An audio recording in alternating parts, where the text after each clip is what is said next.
why do you think Taylor launched this Operation Octopus after having signed Yamoussoukro 4? Meaning, was he just like a game player, or did he have a need to say, well, no, I got to go and fight again? You know, could you give us a little gist on that? I mean, if you have some thought. Mine would only be speculation. My sense is that those people who negotiated for Mr. Taylor, particularly people like Mr. Richardson,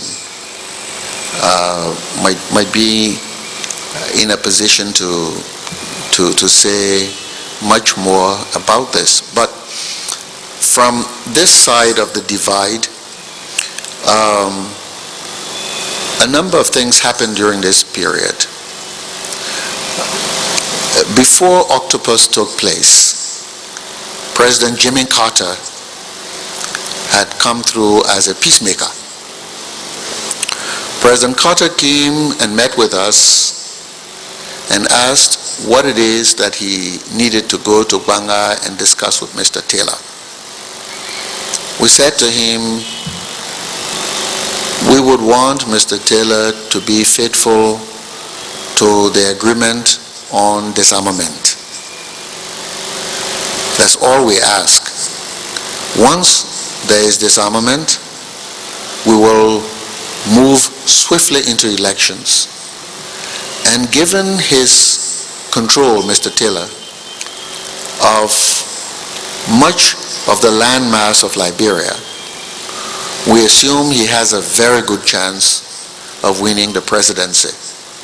But we only call on him to do so through the electoral process. Because if he didn't do so through the electoral process, there could very well be others who would seek to unseat him with the use of force. And all of this doesn't augur well for peace and stability in this country. President Carter left us and went to Banga and had a meeting with Mr. Taylor. When he returned, before he left Liberia, he came back to see us. And he came with a wholly new story.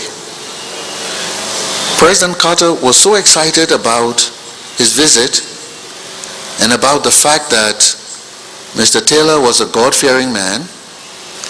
He had seen a Bible that was on a coffee table, and Mr. Taylor read from that Bible some passages of scriptures, and Mr. Taylor knew that Jimmy Carter, was a Sunday school teacher, and there was the daughter with ribbon bow in her hair who ran up to him and jumped into his lap. You know, I was shocked at the sentimentalism. It was nothing about the issue. I had to keep coming back to President Carter. Mr. President, what did he say about disarmament? Well, you know, he said that these Nigerian troops are poised there with their guns pointed at him. And he would only agree to disarm if those guns were moved. This was in, I think, June or July 92. And so President Carter went on a sub-regional crusade to get ECOMOG to withdraw its weapons and change its fighting force, bringing in older forces, more of century-type people who to stand guards and protect installations and that, and not the young, vibrant men to fight. So there was a whole new deployment by ECOMOG. There was a situation in which the weapons for forward movement, for offensive, were replaced, that ECOMOG took a defensive posture. due to the intervention of President Carter. Now, after President Carter succeeded in getting this done, it was just about the time for a rotation of ECOMOG, and General Olorin was coming in. But before he would come to take up his position, he came on a familiarization tour. And as his colleague took him around to their positions, he saw that in every place they went, they had become vulnerable. The NPFL now had the strategic advantage. Before he left, he came to see me. He said, I don't like what I see. I'm going back. I'm going to report to the ECOMOG authorities. And we have to do something to prevent this vulnerability. It is not that the commander who was on the ground was inefficient or lacking in military skills. But he too had been deceived, had been under the impression that the NPFL was now in a mood for peace. And so he had also followed this logic of moving from offense to defense. And it happened that General Olorin was just back from Lagos, where he had been making arrangements for new supplies to reverse this situation when the NPFL struck. On October 15, I think, or someplace down around there, in 1992. Many of the forces were caught unaware. So, the intervention of President Carter turned out to have been ill-timed, ill-advised, and inadvertently a contributory factor to that to Octopus. The assault was on several fronts. At one point, it reached the ECOMOG base itself. The NPFL forces entered or came very close to entering the ECOMOG base. The force commander and the general in charge, General Malu, it was the chief of staff, both have to take their own weapons and lead columns of men, one going up Jamaica Road, the other one going back the Freeport area, to participate in the effort to push back the NPFL. They entered LEC. My own brother was then on duty. He's not a military man. He had to hide in a turbine, in one of those turbines. There were 3 Guinean ECOMOG soldiers there on duty. This is how ill-prepared they were, because of the interventions of people who told them, oh, the people don't want to fight, that sort of stuff, And it was just about miraculous that these courageous men were able to push back this ECOMOG force. This was the finest hour of the BlackBerry. So when you see me speak about these young men with such passion, people who enjoy the safety of this place owe it to their efforts. At the Dokie, where I stayed, The ECOMOG forces, the field commander, one of the deputy field commanders had come to tell me, because rockets were being rained at the Dokie, they were falling on all sides, had come to tell me that it was time to evacuate. I looked down from the 4th floor window at the Dokie into the streets of downtown Monrovia. They were crowded with people. They were all looking up at the Dokie to see what would happen. They were frightened. They were coming across the bridge,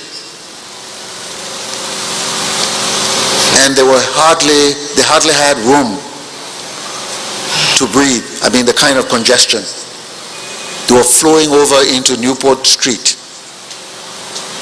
People were coming from all sides of this city and its suburbs. The forces of NPFL were in the swamps. They crossed LPRC, coming down the Stockton Creek to the bridge in large numbers. They came to tell me that they could hardly predict what was going to happen. And so it was time for me to evacuate. I looked down at these people, the Liberian people, frightened, looking to see if there was any help. And I told this general and his people, I said, you know, General, I don't think I can leave here. The most I can do is that we can go down to the basement. But I cannot ride through these people in a Mohawk running away. So if Mr. Taylor and his forces will level this building, that basement will be my grave, but I will not leave. And you know, I went into the room, I looked over at the other side where people were coming across the bridge, and I sat in a chair in the room and said a little prayer, and I fell asleep, sound asleep. It took a knock on the door hours later. It woke me up, and it was a call from the ECOMOG folks to say that they were making progress and the forces were now in retreat. Later on, General Malu, General Lorin came back, and he said, you know, when you told us that you are not going to leave this place, our own strength was renewed.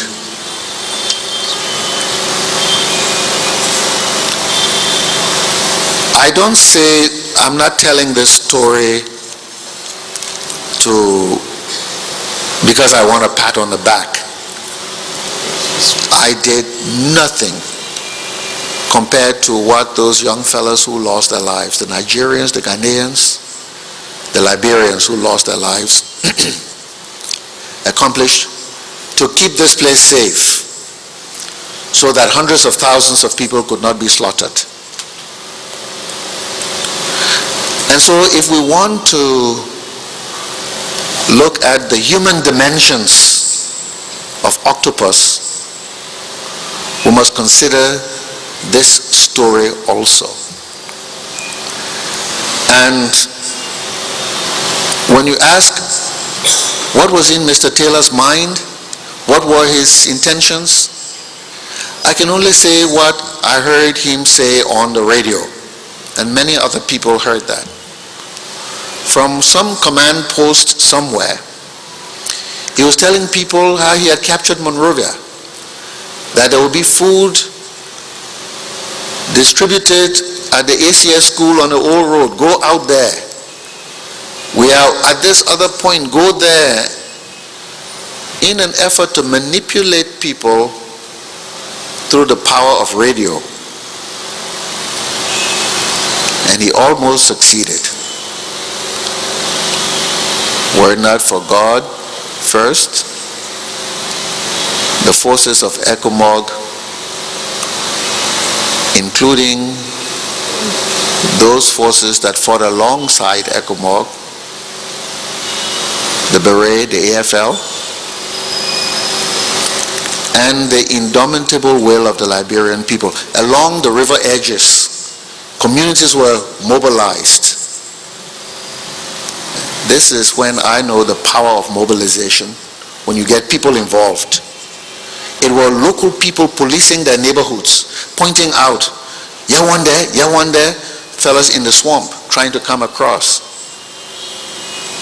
And that was how the forces did not dissipate their energies, could move strategically, because a good deal of the intelligence was being done by local people. In Slipway, for example, in Jala Town, across the bridge there in Fanima, all around these places. So, Commissioner, I don't know what was in Mr. Taylor's mind.